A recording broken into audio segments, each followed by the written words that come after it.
Actually, ang inisip ko rin doon, sa usapin ng ICC and the Rome Statute, it's not a comparison kung bakit dito sa bansang to, ini-implement nyo ba, bakit dito hindi. But I think it provides an additional safeguard for the citizens of a country na in an eventuality that something as bad as this happens, meron kang pupuntahan na korte na maaaring puntahan ng mga mamayan para mag-demand ng hustisya. So hindi siya harmful sa isang bansa, especially kung may possibility na mangyayari yung mga ganitong kaso na crime against humanity, diba? Tama ka, Professor Shelo. It also recognizes that yung offenses na sakop ng jurisdiction ng ICC are very grave offenses that often require intervention, participation, or tolerance of those in the highest reaches of government.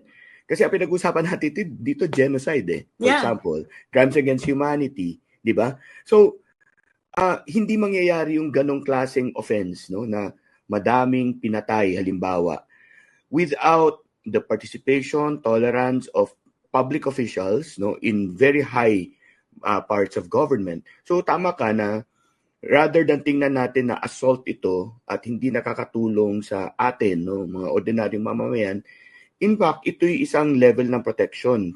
Kasi halimbawa, sa Pilipinas, hindi natin maaring kasuhan yung presidente ng Pilipinas ng criminal case habang nakaupo siya, matagal nang may immunity yan, alam ko si Prof. Dan malamang may opinion din dito. Ako may opinion ako diyan kung bakit dapat hindi i-allow yan.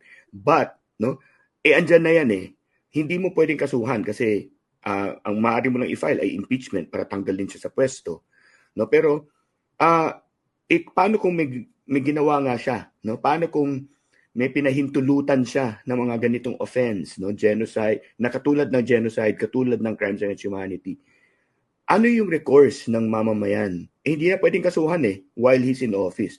So the ICC jurisdiction ensures that there is a recourse, At yung ICC kakaiba sa ibang korte, ibang world court. Kasi for example, you have the ICJ, the International Court of Justice.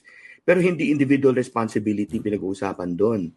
Sa ICC, individual responsibility, hindi yung estado ang mananagot. Ang mananagot dito yung opisyal, yung tao, yung kinasuhan dito, yung tao, hindi yung estado. So very very significant difference. So tama ka, I agree with you that it actually in a sense gives a layer of protection, gives a remedy to citizens, to file, to make their officers, public officers accountable for acts that would never have happened had it not been tolerated, had they not been done with the participation of officials at the highest level of government.